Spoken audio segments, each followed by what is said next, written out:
Okay, well, welcome. My name is Geoff Rasmussen, and I am where I would rather be than anywhere else in the world on a weekend. I sometimes I'm with my living family. Sometimes I'm at church. Sometimes I'm camping. But I have to talk to living people there, and about living things. And here I get to talk about our ancestors with other people who like to talk about that. So thank you for letting me be here with you. This class will talk about top technology tips for MyHeritage users, plus an introduction to family tree webinars. I'm going to have a little bit of fun. I like to, I've got various tips that I use on my computer and my browser that I just like to share with you. So we're gonna do that. I've got a couple of MyHeritage tips, and number 3 there, I'm really excited to show you. So don't leave this class until at least we've got that far, and then we'll talk about family tree webinars, which has been discussed here throughout the conference. First, have any of you heard of Google? Is this new in the Netherlands, or do you know about Google? So we use Google, or I use Google for a lot of things: Gmail, calendar, photos, all kinds of things. And I wonder, will there be a time that Google's not there, or Google goes down, or, what would we do? And so because of that possibility, or because I want to feel better about my data, they have provided us an ability to back up all of our Google data with a tool called Google Takeout.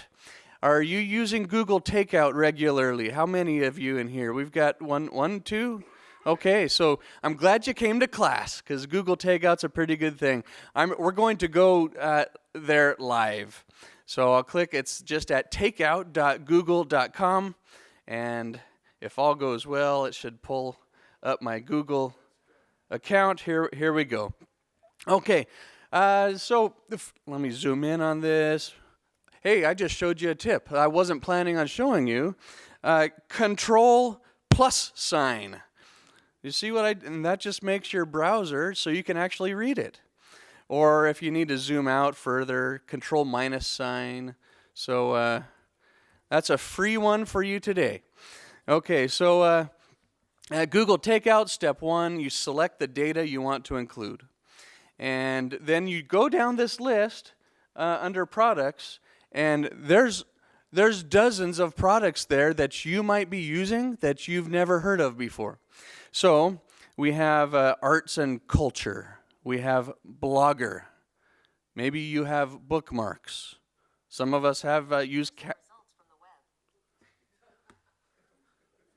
maybe your phone, maybe Google will talk to you on your phone. Let me put it behind here. Okay. We use calendar, Chrome, Classroom, Print, Contacts. Are any of these new to you? Fit? Google Help Communities, Google Pay, Google Photos. So I put all of my photos in Google Photos. Now, I do have what I think is a good backup on my computer. I keep my original photos on my computer, but when I take pictures, was that my phone or someone else's Google phone now? Okay. I'm going to put it in my pocket so it won't. Google knows, and I'm going to show you that Google knows more about us than maybe we want it to know, and you'll be really surprised at what you're going to see on our next topic here. What were we talking about? I don't remember. So you can possibly have data in lots of different Google services, and so if you have data in your location history that you want to make sure to save or back up, we're going to talk about location history next, or if you have mail in Google's Mail or in Gmail and you want to make sure that you've got a backup of that, you'll just put a little check mark. Well, by default, everything is checked there, so if you want to turn some of them off, you can. But if you now go up to well, it's either the very bottom, the very bottom, and we click Next Step. Next step is we choose the archives file type and whether I want to download it, so whether I want to download the backup file or I just want to save it in the cloud. And by default, the option is, well, send me a download link via email. Or I can choose add it to Drive, Google Drive, or Dropbox, and some others. So, and then choose your export type. Is this a one-time thing you want to do today? Or do you want to have Google automatically create a backup for you of all of your data every 2 months for the next year? And that's kind of a neat thing, so you don't have to remember. And file types, just leave it how it is. And then we click on Create Archive. And so it's started. Archive number 1 of 6 will start on, is September 8th is today. And what will happen soon is I will get an email that says your archive is now complete. Click here to download it, or click here to access it in your Google Drive, whatever option I selected there. And that's all that I have personally ever done with it. I've never had the need yet to use my backup, but I'm glad that I have it. It makes me feel more comfortable knowing that if I need it, that it's there. So that's Google Takeout. If you've never done it and you do use Google services, I would recommend that you use it. Now, the question was, is there a limit? If I went back, how do you go back? Well, I know I'm looking for my back button, and it doesn't want me to go back. I could click on cancel. Yeah, back is grayed out right now. So, anyways, on the screen prior to this, it gave me a choice on how big. So by default, it backs up in 2 gigabyte files, and so I could adjust that. But I've got a whole bunch of gigabytes in Google, and it is allowing me to back up all of it. Okay, let's switch now to, let's go to Google Timeline. And this is the one that may really surprise you, and some of you may feel uneasy about what I'm going to show you. But I want to tell you that it's also a very good thing for me, who I don't remember things as well as I used to remember things. Meaning, what did I do yesterday? Or last month, or where was I on my birthday last year, or remember that time when I visited the Netherlands? Show me when that was, and show me where that was. Now this works. Where did I put my phone? In my pocket. This works if I have my phone in my pocket, meaning this Google Timeline won't work if you leave your phone at home. So I want to show you what it's going to do, and I will hopefully wow you, and then you will start to think, oh no.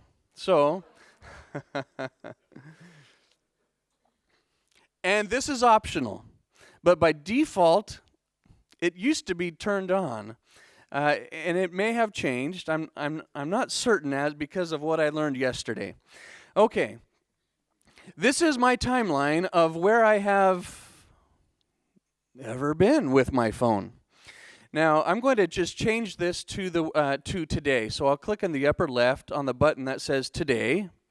And today I've gone nowhere except for here. And this shows me where I am. This shows me I'm at Hilton, Amsterdam. I can view this in satellite mode or view this in map mode. But I haven't gone outside of the hotel, or my phone hasn't left the hotel today. Now, where was I yesterday? I'm going to click on yesterday. And so I started out here at Hilton, Amsterdam. And on the left-hand side, this is my timeline for the day. So it says from 3:10. Now, I was here earlier than 3:10, but maybe my phone was off. I don't know. At 3:10 to 6:53 p.m., I started Well, I started. Hey, here's my journey. I walked from Hilton, Amsterdam, and it says it took me 11 minutes to walk 1.1 kilometers, and I ended up, over there at this restaurant. Now, if you're most of the time, it will tell you what restaurant you went to. Now, it didn't recognize it here, and so I could customize my timeline and add my visit. Well, it looks like by the time 7:58 came around last night, I was back at the Hilton, and so I ate really quickly. Maybe I didn't enjoy my food as much, but I needed to get back here, for the party. The party was last night. Now, if any of you were at the party, there's this phrase that what happens in the Netherlands stays in the Netherlands. But with Facebook, that's not so true. And I did things last night that were way out of my comfort zone. Well, MyHeritage knows how to throw a party. Okay, now if I look at from August 8th until September 6th, I don't have any location history. And that surprised me. And then I remembered, it was August 7th when I replaced my phone. So I have a new phone now, and it's listening to me, and on my and on my new phone, the default setting was turned off, so it was not tracking my location history for this past month. And you may think that's good. Maybe you think, I missed out. So just show you a couple of other things. Back on August 6th. This is what I did that day. I started out at home, which is right up here in Middleton, Idaho. And according to this, I went for a little drive at 6.1 kilometers. It took me 10 minutes. As part of my drive from 11:18 to 11:26, I was at the post office. And then I went driving for 24 minutes, and I ended up at the Home Depot, where I was at for 6 minutes. I drove 350 meters to the car wash. It looks like for 6 minutes I had my truck being washed. And then I went to the Verizon store where I got a new phone. This is amazing to me because I don't remember any of this unless I have this list of what I did that day. Now, if my wife were a little more technology smart, then she would know how to log into my timeline, and she would know everywhere that I go. So on her phone, I checked it for the first time recently, and I can log into her Google timeline, and I could. So if my phone, now it has to be a smartphone. Right? My kids don't they only get flip phones, the dumb phones, because they don't need all of the stuff on here. They've got work to do and other girls to go out with, and so they have flip phones. But if you have a smartphone, an iPhone or an Android phone, you too can have this. Now, you can go back to any year. So if I go back to last year on August. So here's everywhere that I was in August of 2018. It's got little orange dots there, and I can click on any of those orange dots, and it will tell me a little bit more about it. Down at the bottom, it reminds me of that day. Apparently, I started out at my home, and for some reason, I've got a picture there. I've got I was taking paint colors at. And then I ended up at Rattlesnake Campground to go camping. And look at this. Pictures that I took on my trip are linked to my Google timeline. I think my daughter, she would be happier if you saw this one. Okay, she's smiling. Okay, so, she likes to be famous sometimes, and so, I don't know. Okay, so we think of the uses of this. for me, the main use for this is it serves as a diary or as a journal or as a history of my everyday what I've done. And if I've taken pictures at the same time and I'm using the Google Photos app, which I love, then it's going to sync those directly with this. Now, as this slide shows, the location history can be turned on, turned off, or paused. And there's a link. You can go and the link is in your syllabus if you know how to get that. But for Android, you've got instructions. For iPhone, you've got instructions.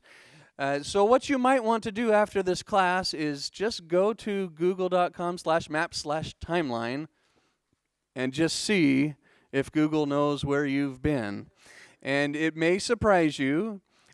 I like it. If you're hesitant about it, then feel free to turn it off.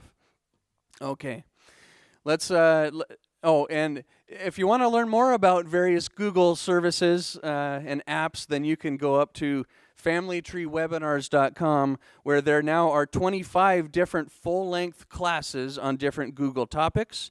Most recently, the class was on Google Photos. And just before that, we had a class on Google Drive. Google for Genealogy, Google Books. So those are all up there and available at familytreewebinars.com. Now, any of you heard of Facebook? So same thing. I put a lot of my life, and maybe more of my life than I should, up on Facebook. I usually put pictures up there so my mom can know what Geoff is doing. But at the same time, I forget that you also know what Geoff is doing. And so I put pictures up there, or I'll put stories up there. I will write comments up there. There's a lot up there that is part of my personal history, and I'm not writing it down somewhere else. I'm putting it on Facebook. I'm not writing some things in a journal. And so there's a time where I also want to feel good that everything I've put at Facebook is going to be backed up. Meaning my pictures, my posts, my messages. I have the choice on what I want to back up. So if you go up to your Facebook account, there's a little blue arrow, and I'm going to show this to you. So we'll click on the little blue arrow. So at the very far right-hand corner, there's a little tiny blue arrow there, and if you look down, there's an option that says Settings. So we click on Settings. And then in the upper left-hand corner, there's a link that says Your Facebook Information. And so you click there. And finally, there's a screen and a link that says Download Your Information. And when you click View, this lets you see all of the different parts of Facebook that you can back up. So I can back up my posts that I've shared. It says posts that are hidden from your timeline and polls that you have created. I can back up my photos and videos that I've uploaded and shared, comments that I've posted on my own posts or on other people's posts or in groups that I belong to, likes and reactions. I don't know why I want to back likes and reactions, but I can if I want to. Messages, groups, events, pages that I'm the admin of, marketplace, payment history, a history of payments you've made through Facebook. And so by default, all of those have a check mark, so they're all turned on. So so at the very top of that list, there's a button that I can click on that says Create File. And after I click on Create File, a message shows up that says, a copy of your information is being created. Your copy may contain more than one file, depending on how much information your request contains. We'll let you know when your copy is complete, so then I can download it to my preferred device. I can cancel this process before the file is complete. And so this is something else that I've never done anything with the backup, but at least I know that I have it just in case I want it. There's some pictures from my family that my oldest son will put on Facebook that I don't have, I haven't downloaded, I haven't developed. Is that the term we used to use? And so if I back these up, then I will also get to back up I'll have my own copy. So go and make a periodic backup. Maybe remember, I think it's the first of each month, as Thomas McKenty teaches us. The first of each month is monthly backup day. And so you could just make this a part of your backup routine. If you want to learn more about Facebook, go up to familytreewebinars.com/Facebook, and there's 6 full-length classes on using various aspects of Facebook. Most recently by Amy Tennant. Thomas McKenty is also taught there. Casting, these are all tech tips that are in your syllabus. Casting means I have something on my phone that I'm looking at, or on my laptop that I'm looking at, that I also want the rest of my family to see at the same time. Each Monday night, our family gathers together, and we have family time. We share stories. We teach each other about things. Sometimes we will look at our recent photographs, and so if you use one of these devices down here. Now, some of our most modern television units have these built in, but on the right is a Chromecast device on the left, and I don't know anything about Apple. I'm a PC person, but with Apple TV, you can connect also. So I really just want you, this is a whole class that we can talk about, but I want you to know that it's possible that if you have something on your phone that you can click the cast button and it will display what is on your phone onto your television. Okay, now when you do that, sometimes you notice that your internet is going slower than you want it to go. And sometimes I wonder, is this site really down, or is it just my problem on my computer? Or I know I'm paying $149 a month for my internet, which seems to be like a lot. Am I really getting the speeds that my internet company promised that I would get? And so there's various sites that you could go to. So I'm going to click on this one that says speedtest.net. And when you go there, all you need to do is just click on the Go button.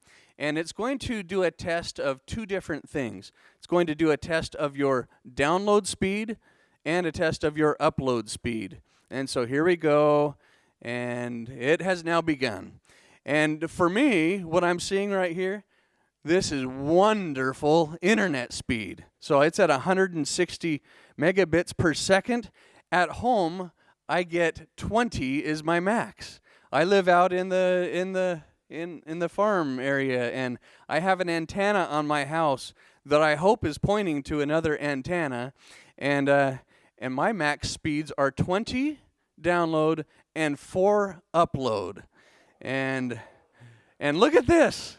I now want to move to the Amsterdam just for internet. Well, I love where I live. And so this is one way, and I actually use this when my internet seems to be slower than it should be. I'll send an email to my internet service provider with a screenshot of this, and I'll say to them, "Hey, I'm supposed to be getting 20. Why am I only getting 7 today?"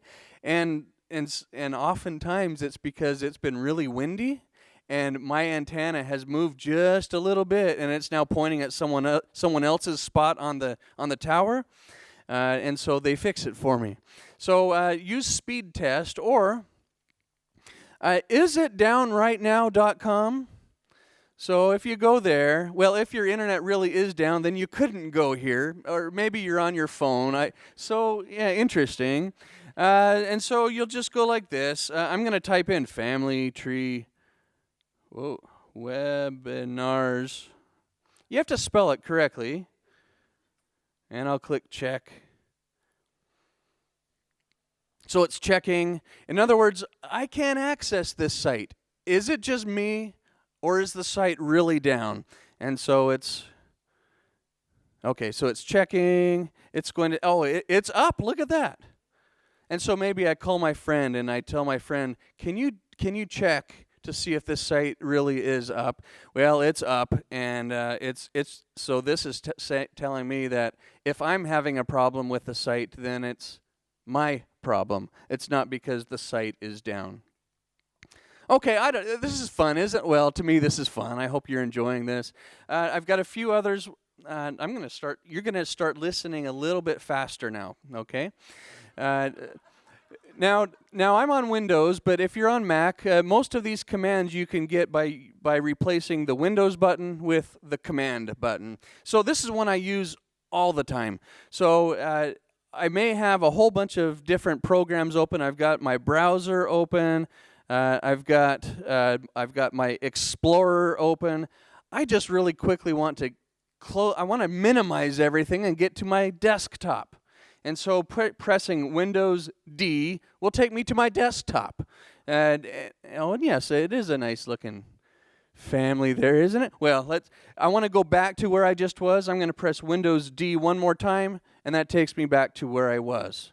So really quickly, if you want to get to your desktop, Windows D, or Windows D will take you back. Okay, I love that shortcut. Another shortcut, Alt-Tab, or I believe it's Command-Tab for the Mac. Alt-Tab, so what I'm going to do with my thumb is I'm going to put my thumb on the Alt button right now. And now I'm going to push the Tab button while I'm holding Alt down. So Tab. So this now shows me all of the different apps that are currently running on my computer. And while I'm holding Alt down, as I push Tab, it will switch to the next app. So if I want to go to my browser, I'm now at my browser. Or if I want to switch back to my PowerPoint editing mode, I can do that. If I want to switch to display mode, I can do that. Alt-Tab is another one of those tools that I use probably 500 times a day. And so just Alt-Tab. Windows button plus the letter L. Now, so I've got my computer in my office, but I also, at my home, I have children that live with me. And they sometimes like to come in and use Dad's computer. And in Dad's computer, it's got stuff on it that they can't mess up. And so before I leave the office, I will press Windows L, which locks my computer. And the key is don't give in to them and tell them the password. You know, when you're tired and just go type in my password. Well, I got to remember it now. Here we go. So Windows L, that's just the shortcut for locking your computer. Dual monitors, this is something else. If you have not done this, then you do not know what you're missing, and your life will never be the same for the positive once you have at least 2 monitors side by side. Here I'm showing you I've got an app open on the left monitor, I've got my browser open on the right monitor, and it just acts as one big monitor. And what you need to look for on the back of your computer are 2 places to plug in your monitor. So if you have that, then that tells you, yeah, I can plug in another monitor. If you don't have 2 places, then you can ask someone who knows, go to your computer fixer person and ask them, what do I need so I can have 2 monitors? You could plug in a laptop and a monitor, and so that could become 2 monitors for you. I remember the days when I only had 1, and I don't want to remember those days anymore. 2 monitors, you'll love it. And now up at familytreewebinars.com, if you do a search for technology, you're going to get all kinds of additional tips like this. This is a recent one that we did. It's called A Month's Worth of Must-Have Tech Tips to Start Using Today. So this was one that had, I think, 25 different tech tips, and I learned from them, and they were wonderful. User manuals, I have dozens. So if I buy a lawnmower, or I buy a camera, or I have a fireplace, and they all come with printed manuals, and I used to save those until I started running out of room at my house.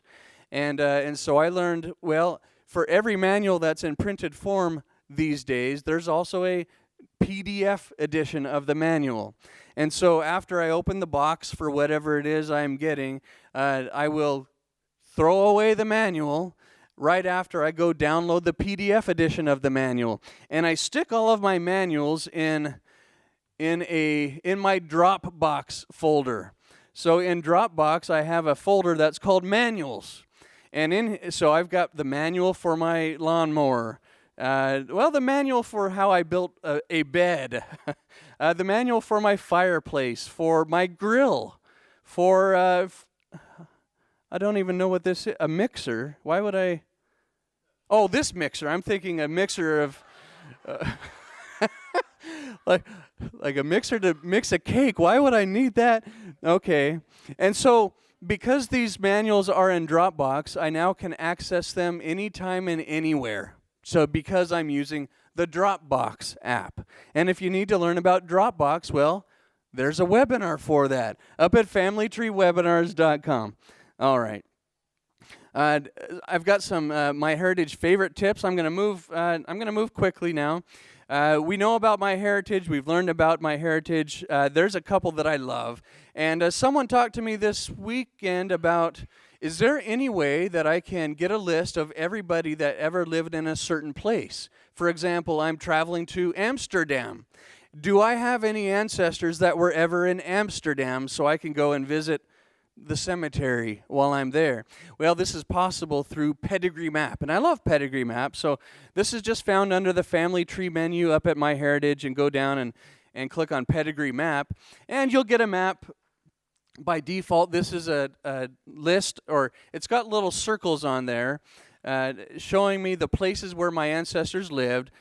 And inside the circles, there's a number, so that number tells me how many events occurred at that place.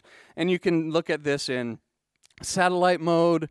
Now, on the left-hand side, this is a list of countries that I have, and I've narrowed this down to Denmark. So I'll click on Denmark, and when I do that, then just below it, it gives me all of the lower-level jurisdictions in Denmark, the towns where my ancestors were.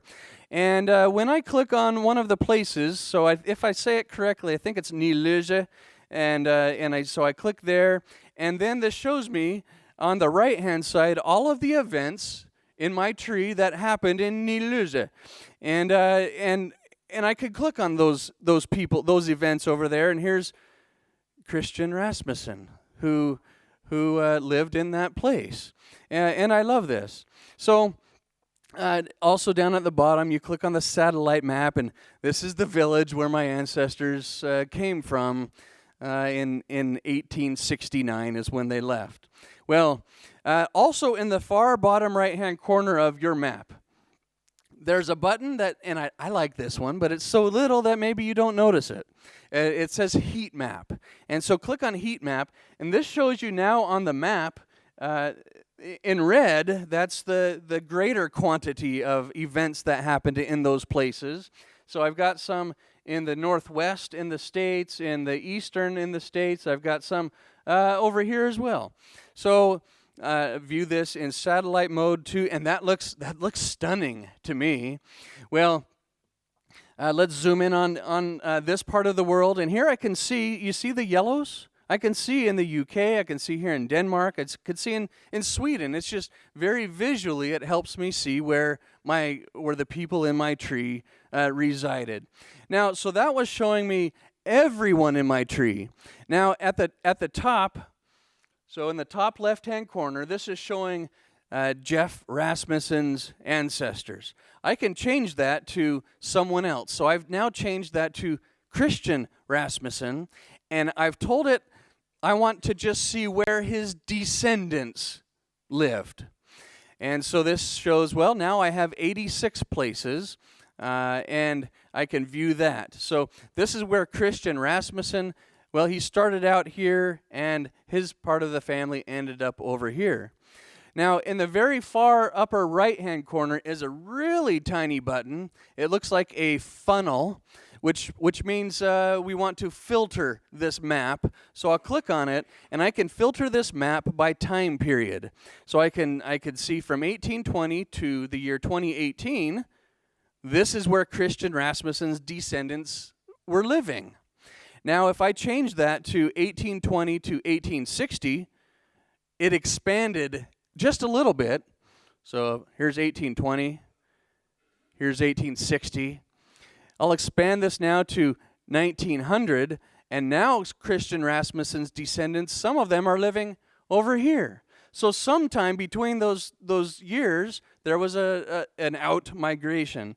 Now I'll change this to 1950, and you see how this heat map is getting a little bit bigger, and I'll change it to today, and now his descendants are starting to spread out. So this is a pedigree map, and if you want to learn more about pedigree map, guess what? There's a webinar for that. All right, record matching. You've learned about record matching this week. When I look at my record matching and it tells me I've got 999 plus, that makes me want to go and do other things. And so this is showing me I've got 13,216 matches. Well, in the upper right-hand corner, there's a little gear icon. Click on it, and it gives me some other choices. I can change the confidence level. I can make the confidence level more strict. And so the stricter I get, the less matches I'm going to see. And so I've changed it to 3, and I've gone down to 3,929 now. So it took off 10,000 matches. They're still there. I'm just not looking at them yet. Yes, very good. So if I review the matches for Billion Graves as an example, here they are. I love Billion Graves, but I can also sort these. So I just see the people who are most closely related to me. So if I click on relation, now my great-grandfather is at the top of the list instead of my 9th cousin 3 times removed. So it helps me see those who are closer to me. Now, my very favorite find in a record matching tip was a record match for Frederick Puller. And so when I click on his record match, it pulls up this newspaper article from the Evening Star, which was published back in 1898 in Washington, D.C. in the U.S. Well, looking a little closer, the best article ever. Don't look at that one yet. Listen to this. L.N. Lowell, formerly of Milwaukee, started for Alaska a year ago this spring and reached Skagway. Okay, so it's talking about his time going to, this is part of the Alaska Gold Rush of the 1890s. His wife writes this, and this was published in the newspaper. I never felt so lonesome in my life, and I never worked so hard in my life, but I never was so happy in my life. I'm getting goosebumps on both arms. If you could see, the money comes in so fast, we actually don't know what to do with it. It's a little better now since a bank has been open. I'm gonna switch. I'm gonna scroll down, and she says, "We are just everlastingly fixed here to make money." There was a really one more. Oh yes, right here. We had gold money, paper money, silver money, and golden dust hidden in every nook and corner of the house. Lauren, her husband, tore up a plank from the kitchen floor, and we had over $5,000 in all kinds of money hidden there. This was my relative, and I found that on MyHeritage.com. So I learned later that Lauren left no living descendants. What happened to his money is my next step in the process. All right. If you want to know more about record matching, well, there's a webinar for that. Because of time, I'm going to just bypass this. But I want you to know that there are other tools that are not on MyHeritage.com that are part of MyHeritage, and those are offline apps called Family Tree Builder and Legacy Family Tree. I love that with Family Tree Builder, I can have an offline copy of my tree and be able to sync it with my online tree. Wonderful. Now, I love the all-in-one chart, and that all-in-one chart you can custom. Here's my 4 little me's. I love them. I can customize my charts. I can print them. You can download it free. The Legacy Family Tree software, also part of MyHeritage. I like this one, the cause of death chart. So you start at the beginning, and it shows you how old each person was, when they died. It'll show the cause of death. Reuben Crosby back here, who died in 1867, cause of death, gored by a bull. And I've got 2 ancestors in my tree with the same cause of death, different parts of the world. I don't think that one is hereditary, though, so I'm thankful about that. Okay, other beautiful charts. Download free at legacyfamilytree.com. Learningwithfamilytreewebinars.com, I've been asked to highlight this today. There's now almost 1,000 full-length classes that you can watch on all kinds of topics, and they're taught by about 200 different presenters, available anytime from your computer, tablet, smartphone, or smart TV. And you can watch in your bed like this, and she's really happy that she can watch in her bed. Well, if you need help to know how to organize your papers, well, there's 10 classes on how to organize. Here's one by Cindy Engel, who's taught here, called Maintaining an Organized Computer. Here's one, Tips and Tricks to Organizing Your Genealogy. Organizing your online life. The Paperless Genealogist. Now, here's a really fun paper filing system if you still have paper and you want to know what should I do with this. So Mary Hill taught, and that's one of our most popular classes there. If you want to learn about how to find your German ancestors, well, there's 22 classes up at the site. Most recently about German newspaper research. Untangle the Web of German Websites is another class. And I heard a question in a class yesterday about do you have a class on how to read German script? Well, yes, we do. Right down here in the bottom right-hand corner, it's called Deciphering German Script. And so you go on there and you watch the class.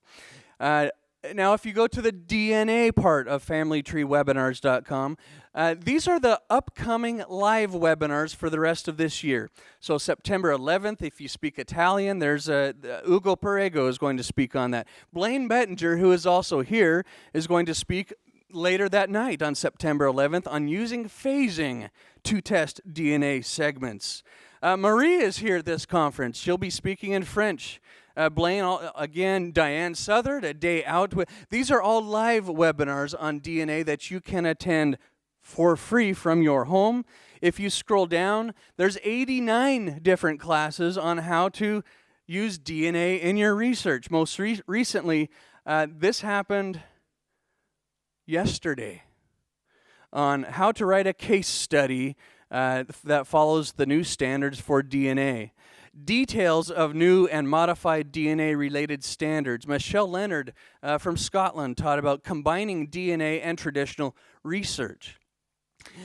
In the live webinars, we ask poll questions of the live audience, and in a recent webinar that was called Find Your Roots in German Farm Histories, I asked the audience, do you have German ancestors? 94% of the audience said yes. And then I asked a follow-up question. I said, have you searched the German farm histories? 98% had never searched they hadn't heard of the German farm histories. And if you have German ancestors, you have to know about the farm histories. And so after the class, this is what they started to tell me. It's a whole new world. I didn't know about these types of records. Trying to break through a brick wall, and this may be the answer. I had never heard that farm histories may be available for our German ancestors, and so that's why you need to take the classes at Family Tree Webinars. There's 2 ways to watch. One, you can watch them live, and they're held 2, 3, 4 times a week. It just depends, and you don't have to come to all of them, but if there's a class that you want to attend, just register for it, and you're sent an email with a link in the email that you click on when it's time for the webinar. Now, some of these are maybe too late in the night if you live here, and so they're also recorded for you. So our next upcoming live webinar is this next Tuesday, And you saw yesterday a little bit of, or 2 nights ago, I can't remember now, on Tribal Quest, and I love Tribal Quest. Blaine Bettinger will talk to us. Researching Latin America on the internet by Daniel Horowitz. Mike Mansfield, Unlocking English and Welsh Civil Registration Records. These are the classes coming up in September. So you just click on the register button, fill out your name and your email address, or you could even just put one check mark on the page, and it registers you for all of them, all for the whole rest of the year. So you can do that if you want to, and then you don't have to remember anymore when they're coming up, because you'll get an email reminder, and then you can attend or not attend. It doesn't matter to me. But if you do watch the live webinar, and this is my son, I forced him to watch one that I was presenting the class on, and yes, he looks excited about that. And so during a live webinar, you can ask questions. We have door prizes during live webinars. So every MyHeritage webinar, we're giving out one of these tests. Live webinars every Wednesday is the main series. Every third Tuesday evening is a series that I host for the Board for Certification of Genealogists. If you're down under at noon in Sydney time on the first Wednesday, we have a special webinar for you, but anybody can attend them. Every other Tuesday, MyHeritage specific live webinars. And look at this. This year, we are now doing them in these languages. Wonderful. It is the top genealogists and speakers in the entire world. So you can watch. To watch the live webinars, it's free. And the recording of the live webinar is also free for the first week. So you've got that whole week to go and watch it as often as you need to, take notes. Otherwise, the entire library of, now there's 993 classes that you can watch anytime you want to. Those are now available. Those are available with a webinar membership, and I'll tell you about that. So you can. Yes, I've just said this. That was a good slide. It followed exactly what I told you. Okay, good. On the home page, just scroll down just a little bit, and this will show you what's brand new. And just yesterday, we live streamed. In addition to live streaming this conference here, there was a conference in Salt Lake City, Utah, that we live streamed, and that was by the Board for Certification of Genealogists. And if any of you have ever heard of the name Elizabeth Schoen Mills, she started the conference, and you can watch her class right here for free for the next 7 days. And seeing the ratings of that class that came in last night, tied for the #1 most popular class ever. That's how much they loved this class. And so this is available. And so that's part of the next 7 days free time. You can find them by date, by category, by presenter. You can get a list of all the free ones, the bonus ones with captions. You can go and look at them by language. You can just browse. And so if you click on categories, you can go down and look at software, and you can learn about Blogger or Clues or Deed Platter or Dropbox or Excel or Facebook. You're never going to run out of things to learn about. I mean, this is your ultimate continuing education for genealogists. It really is. Let's see, members only. If you are a webinar member, then you get lots of bonus perks. Every Friday we publish a free webinar just for you. That's exclusive just for you. There's benefits to being a member. If you sign in, you can. If you don't want to watch this one today, you can add it to your playlist. I've now got 63 of them in my playlist that I've said I want to go and watch when I have time. You can jump from chapter to chapter, and this is what people are saying. They're available 24/7.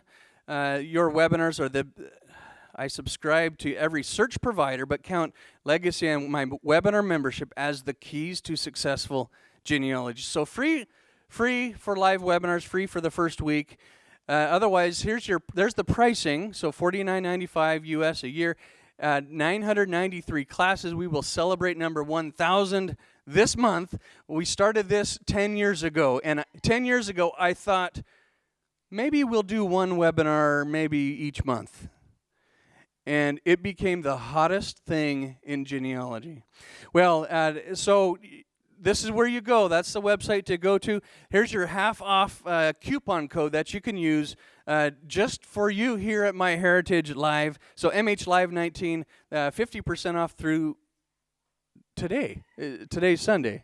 Okay, so go home today or do it at lunchtime and go and sign up for that. And that will give you 1 year of unlimited access to everything that's up there. So not bad.